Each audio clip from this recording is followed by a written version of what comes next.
Hello, Tanse Atlanite Ani Bonjour.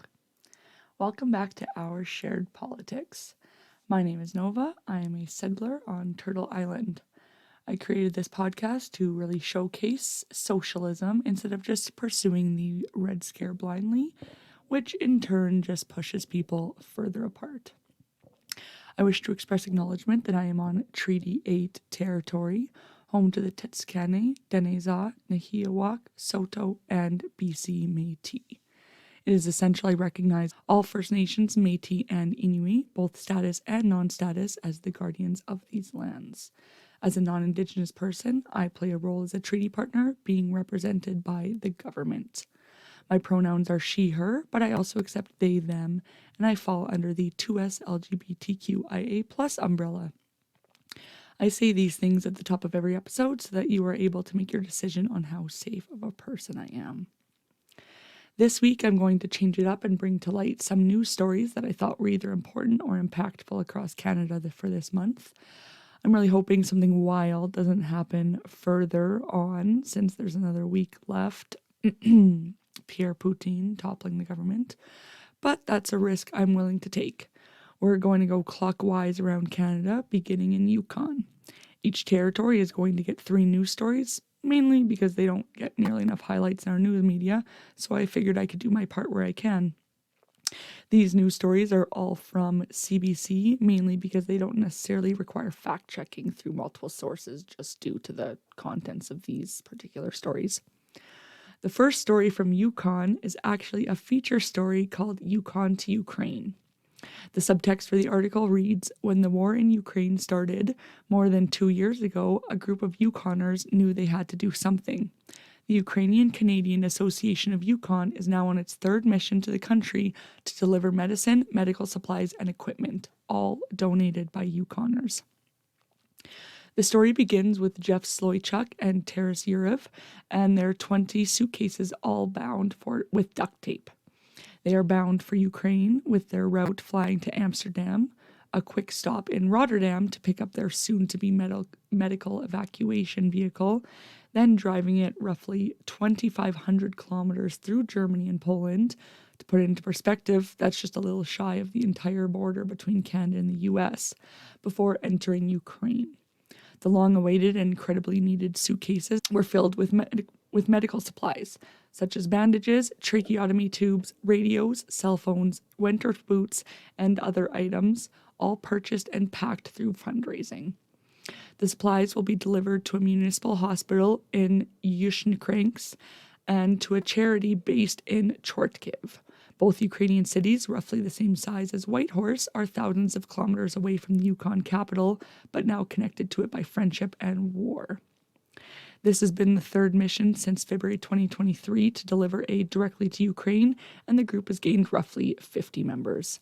Honestly, it's a really heartwarming story that you should just take the few minutes to read. The next story is titled, Emergency Officials in Dawson City, Yukon Talk About Flood Preparedness Ahead of Spring Thaw. The Dawson City Fire Department fire chief held a public info session to discuss emergency preparedness, response, and recovery, including a 72-hour preparedness kit.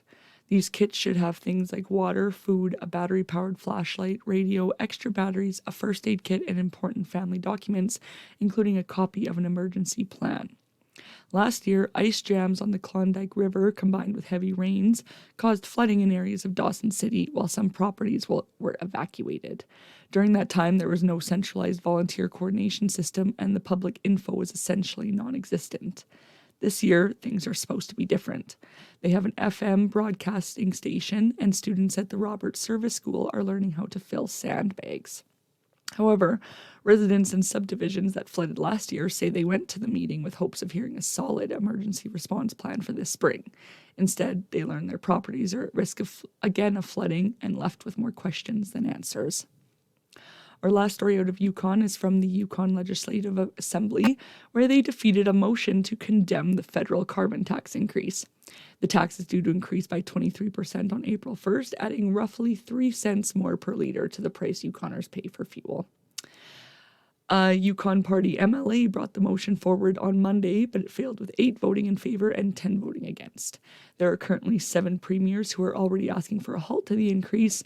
The premiers of New Brunswick, Newfoundland and Labrador, PEI, Nova Scotia, Ontario, Saskatchewan, and Alberta. Next door in Northwest Territories, the first story is out of Yellowknife, where you can now borrow sensory support kits at the Yellowknife Public Library. There are 2 kits currently available and are part of an effort to make the library more inclusive. The kits include noise-canceling headphones, sunglasses, a fidget spinner, a fleece blanket, and a teddy bear. These kits are available for in-library use only. Nobody has checked them out yet, so maybe you could be the first. Our next story really needs to be highlighted. A Betchko elder has been moved to a temporary unit while her home gets repaired, as she has been without running water or really just adequate housing for some time now. Celine Wayne is 77 years old, and finally the Tlicho government has decided to take action.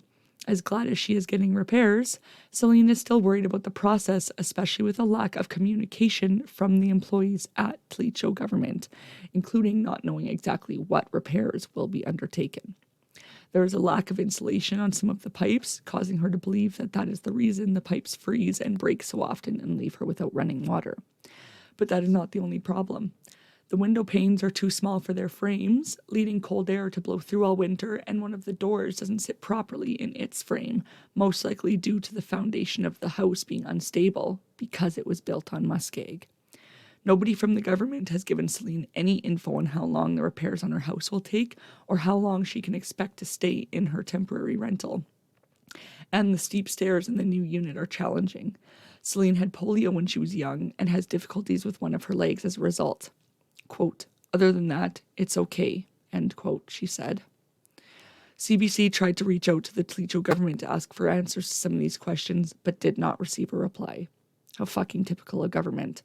No matter who's in power, they don't seem to give a damn about their constituents, no matter what. The last story out of Northwest Territories is federal government gets permit to remediate uranium exploration site near Litselki.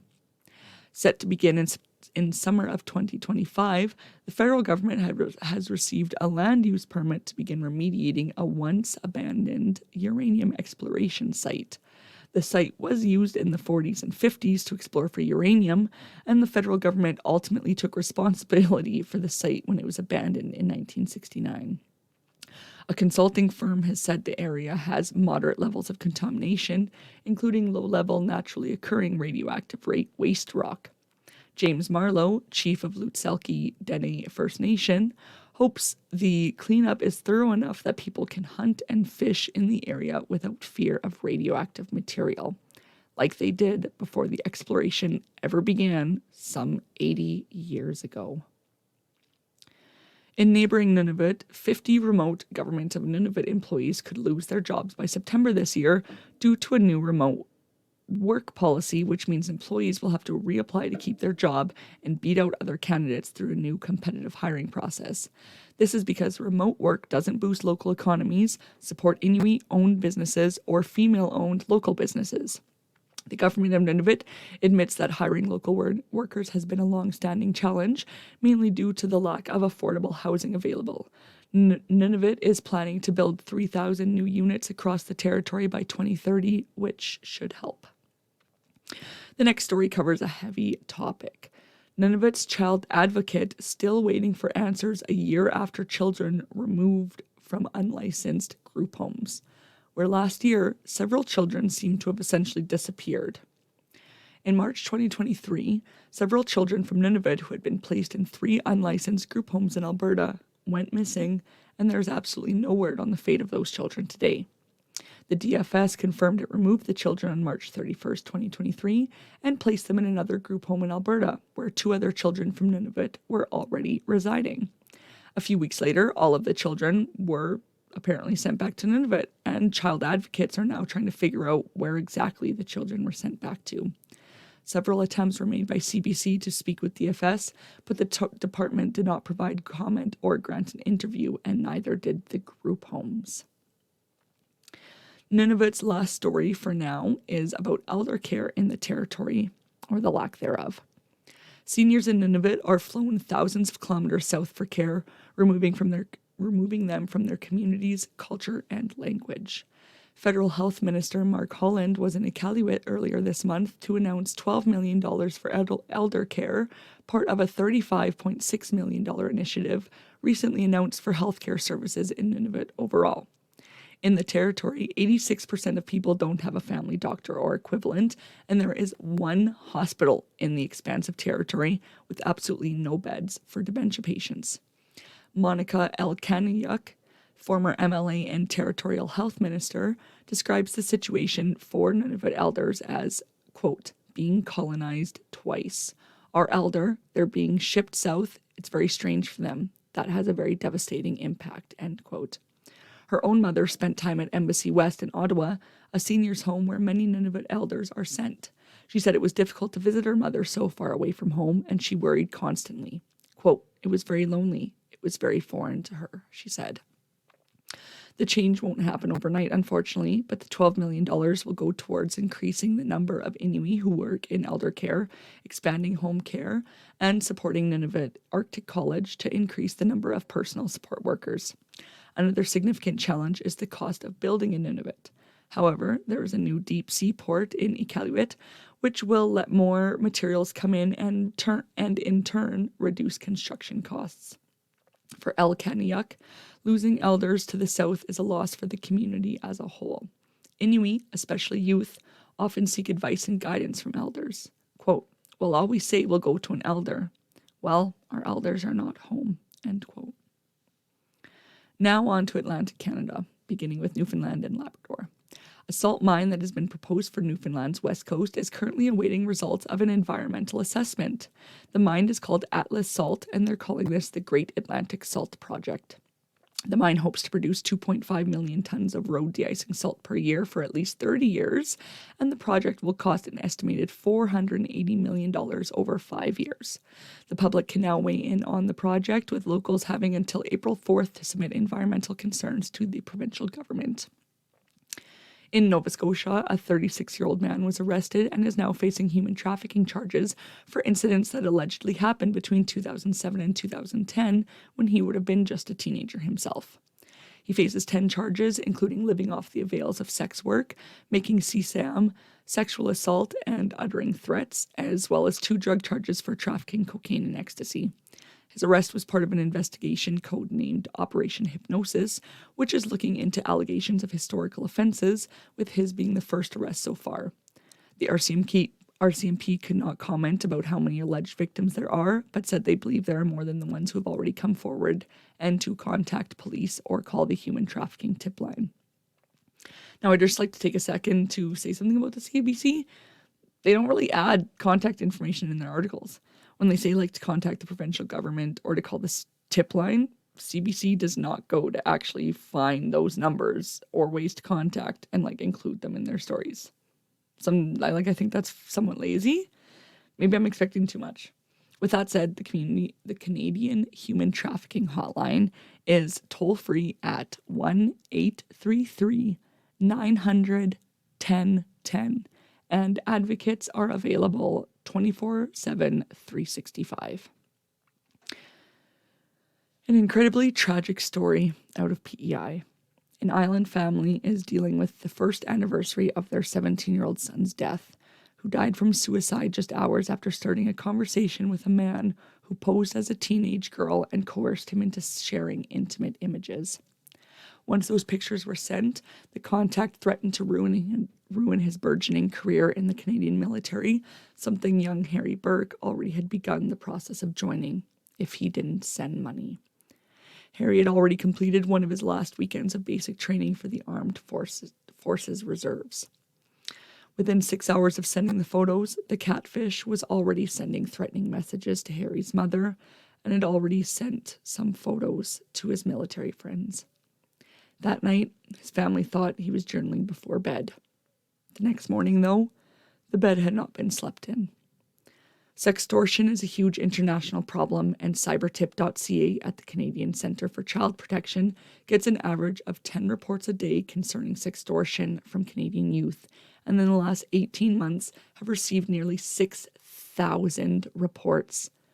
Most perpetrators are based overseas, are loosely organized, if at all, and seek young people in wealthier nations than their own. Males aged 14 to 24 are the primary target. Sextortionists will go after people who have close family and community ties and high hopes for their future. They find these profiles by scanning social media accounts that have not been fully locked down. The Burke family is telling their story now with the hopes that a personal story will have a bigger impact on education and prevention about these matters. To round out the last of the Maritimes, New Brunswick seniors are staying put in their homes, affecting the housing market for new buyers. There is a lack of condos and smaller bungalows for seniors to move into, causing the seniors to stay in their homes for longer than even they really want to, creating a logjam in the housing market. It's not just smaller homes and condos that are hard to find either, but so are beds in nursing and care homes. As of February, there were 949 New Brunswick seniors waiting for a spot in long-term care, including 422 waiting in hospitals, creating a logjam in hospital bed numbers. In Quebec, protesters in a Montreal neighborhood gathered to voice their opposition to a construction project that may see Assumption Boulevard extended into a roadway that runs through a forest known as Bois Steinberg. For years, protesters have been showing up to protect the green space. The city is holding an info session to discuss the scenarios on the table, all of which involve a road being built at least on part of Bois Steinberg. The land is made up of long grass, patches of trees, and some walking trails, bordered by rail lines to the west and south. Protesters see this area as one of the few remaining green spaces in their neighborhood and cite the forest fires last summer as a reason to keep what green spaces we can intact and untouched. The project also isn't for the benefit of the residents, but for the Port of Montreal, which will increase industrial trucking operations in the area, adding health concerns to the mix. In Ontario, landlords are looking to BC as a model for automatic evictions for tenants who don't pay rent. They're now calling for changes to provincial rules to make it simpler to evict tenants in cases of non-payment of rent. However, tenant advocates say that changing the rules could make it easier for bad landlords to exploit the system and leave renters feeling much more vulnerable in their homes.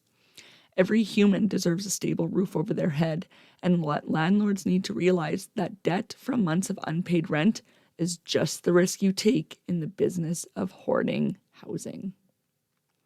In Manitoban news, the provincial and federal governments promised $20 million each to search Prairie Green landfill for Morgan Harris and Mercedes Myron finally, as well as funds to support the families.